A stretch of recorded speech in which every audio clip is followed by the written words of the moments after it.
बहनों और भाइयों नमस्कार। आज हम उस महर्षि के बारे में बात करना चाहेंगे जिनका नाम था पंडित दीनदयाल उपाध्याय। आपने अक्सर प्रधानमंत्री जी के मुख से व अन्य भारतीय जनता पार्टी के नेताओं के मुख से आपने पंडित दीनदयाल जी के बारे में सुना होगा और ये उत्सुकता भी रही होगी कि पंडित दीनदयाल जी उपाध्याय कौन थे। आज के नौजवान पीढ़ी को ये जानना भी चाहिए।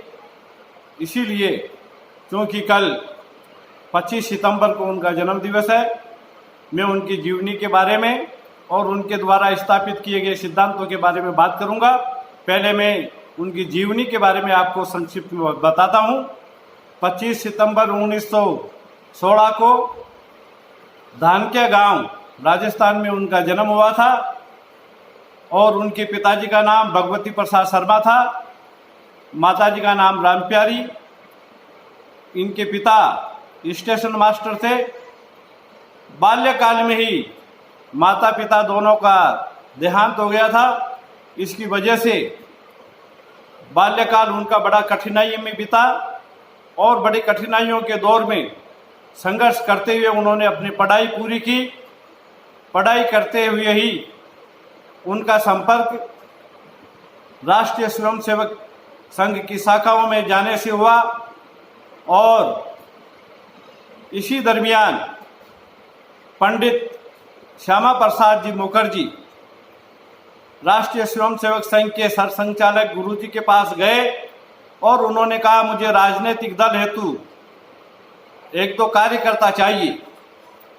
तब गुरुजी ने लोगों से चर्चा करके पंडित दीनदयाल जी उपाध्याय का नाम सुझाया।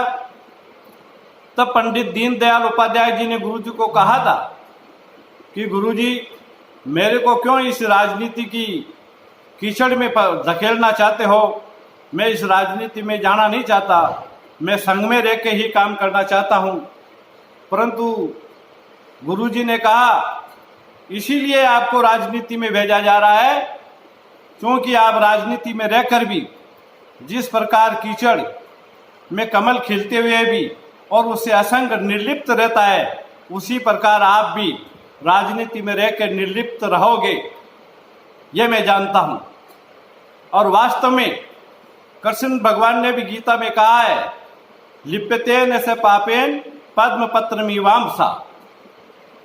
जिस प्रकार कमल का पत्ता कीचड़ में खिलते हुए भी कीचड़ से लिप्त नहीं होता, ऐसा ही राजनीतिक जीवन आप दीनदयाल जी उपाध्याय का रहा। आप जनसंघ के महामंत्री बने। आपने पार्टी में कार्य करते हुए अमिट छाप छोड़ी और भारतीय राजनीति में चाहे सामाजिक, राजनीतिक, आर्थिक किसी प्रकार के कोई भी मुद्दे हो, आपने बड़ी निडरता से वो सारे मुद्दे आपने उठाए। प्यारे भाइयों बहनों, आप युधिष्ठिर की तरह थे। युधिष्ठिर अजात शत्रु थे, दीनदयाल उपाध्याय जी भी अजात शत्रु की तरह थे। राजनीति में उनका कोई शत्रु नहीं था।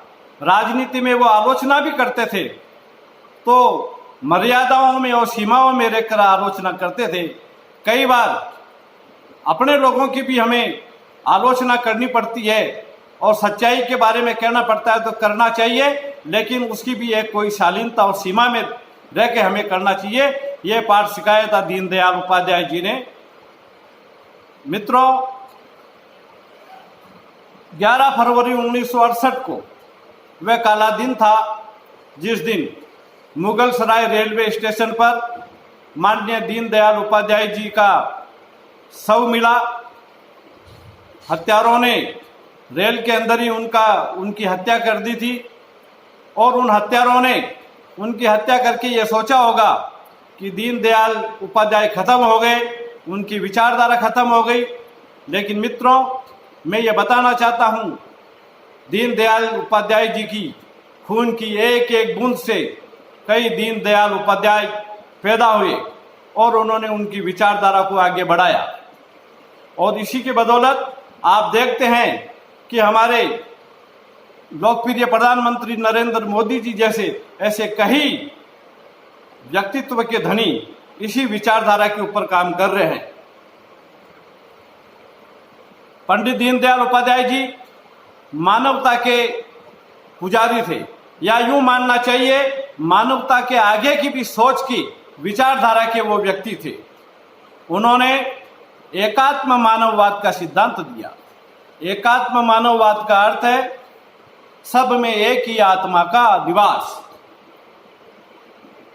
सारे प्राणियों में एक ही आत्मा देखना। और मैं ये मानता हूं, इन विचारों को पढ़ने से लगता है कि दीनदयाल उपाध्याय जी के ऊपर कृष्ण भगवान की अमिट छाप थी।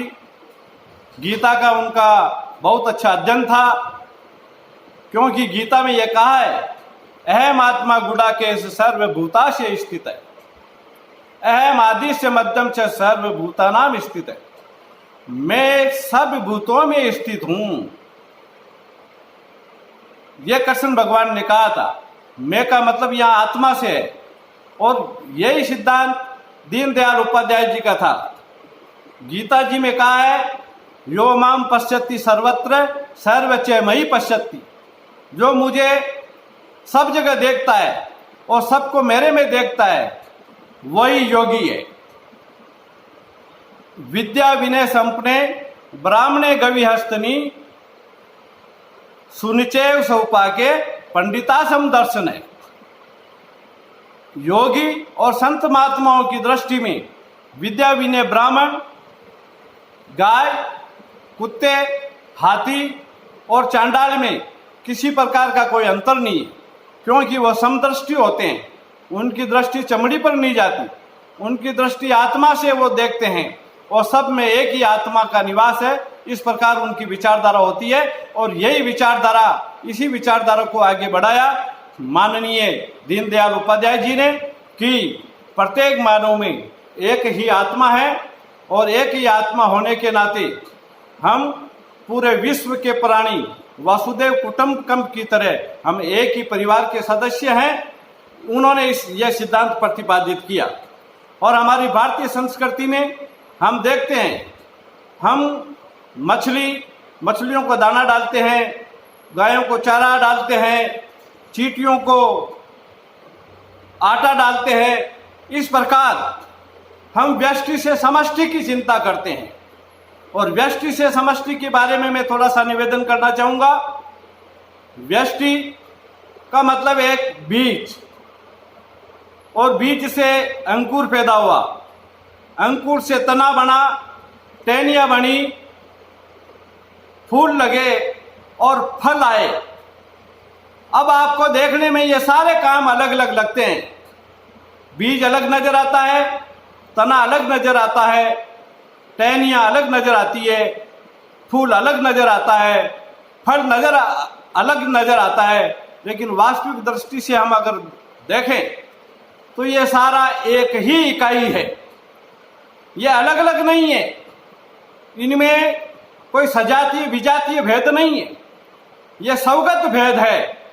इसी प्रकार आज हमें, आज के जमाने में ये विचार करना चाहिए कि व्यक्तिवाद के ऊपर आ गया, व्यष्टि के बारे में विचार करता है, मैं और मेरा परिवार। जबकि हमारे वेदों ने हमें समष्टि का विचार दिया। अपने स्वयं व्यक्ति के अलावा मेरा परिवार, मेरा समाज, समाज के अलावा राष्ट्र, राष्ट्र से भी आगे पूरा संपूर्ण सारे देश, प्राणी मात्र में एक ही आत्मा है। वो सब हमारे बंधु हैं, सब हमारे भाई हैं, और हम सब एक आत्मा, एक परमात्मा की संतान होने के नाते हमारा यह फर्ज बन जाता है कि हम हमारे व्यष्टिपने की सोच को आगे बढ़ें और दूसरे लोगों के बारे में, समाज के बारे में चिंतन करें, राष्ट्र के बारे में चिंतन करें, अंतर्राष्ट्रीय अन्य देशों के बारे में चिंतन करें, क्योंकि वासुदेव कुटुंबकम का हमारा सिद्धांत है। मैं दीनदयाल जी के इस सिद्धांत पे भी बात करना चाहूँगा उनका कहना था जिस प्रकार शरीर की शुद्धि के लिए प्राणायाम की आवश्यकता है, प्राणायाम करने से शरीर में एक एक नस के ब्लॉक खुल जाते हैं, किसी प्रकार की कोई रुकावट नहीं होती, किसी प्रकार की कोई बीमारी नहीं होती। और अगर हम प्राणों को रोकते हैं तो प्राणों को ज्यादा देर रोकेंगे तो हमारा दम घुटेगा, इसे कहते हैं प्राणायाम। इसी प्रकार उन्होंने कहा अर्थायाम। अगर इस अर्थ को, इस धन को अगर ये कुछ ही लोगों के पास सीमित हो जाएगा तो फिर ये जिस प्रकार प्राणायाम में दम घुटने लगता है उसी प्रकार इस समाज में भी अव्यवस्था फैल जाएगी, दम घुटेगा। उनका कहना था कि इस अर्थ का भी प्रयोग सारे नीचे तक, आम आदमी तक इसका प्रयोग हो, आम आदमी तक उसकी पहुंच हो, ताकि समाज का संपूर्ण विकास हो, न कि किसी व्यक्ति का, व्यष्टि का। वो समष्टि का विकास करने की बात करते थे। और जब हम समष्टि का विचार करते हैं तभी हमारे दिमाग में समाजवाद आता है, और समाजवाद आने के बाद न कोई अपना है, न कोई पराया है, न कोई ऊंच है, न कोई नीच है, न कोई जातिवाद है, किसी प्रकार का कोई भेद हमारे मध्य नहीं रहेगा। इसीलिए ये एकात्म मानववाद के सिद्धांत को बहुत समझने की आवश्यकता है। दीनदयाल जी का यह सपना था कि नीचे के स्तर तक व्यक्तियों के पास पहुंचा जाए। जो लोग आज भी भूखे सोते हैं, उनकी ऐसी व्यवस्था हो कि उनके पास रोजगार हो, कोई बच्चा भूखा नहीं सोए, कोई व्यक्ति भूखा नहीं सोए, जिनके पास पहनने के लिए कपड़े नहीं हो, ऐसी स्थिति उनकी नहीं हो, उनकी मदद हो, ऐसी उनकी आर्थिक स्थिति सुदृढ़ हो कि वो अच्छे कपड़े पहने। कोई नंगे पांव हो, जिनकी नंगेपने की वजह से बेवैयां फटी हुई है, कोई नंगे पांव नहीं रहे, नीचे के स्तर तक हम पहुंचे। इस प्रकार का सिद्धांत उन्होंने हम लोगों को, भारतीय जनता को उन्होंने दिया था। आज इस अवसर पर, चूंकि कल उनका जन्मदिन है, मैं सभी बहनों और भाइयों से निवेदन करना चाहता हूं कि आइए हम हमारे जीवन में पंडित दीनदयाल जी के द्वारा स्थापित एकात्म मानववाद और समाजवाद की विचारधारा को अपनाएं और उनके सिद्धांतों पर चलकर इस देश की उन्नति में अपना हाथ बढ़ाएं। जय भारत, जय हिंद, धन्यवाद।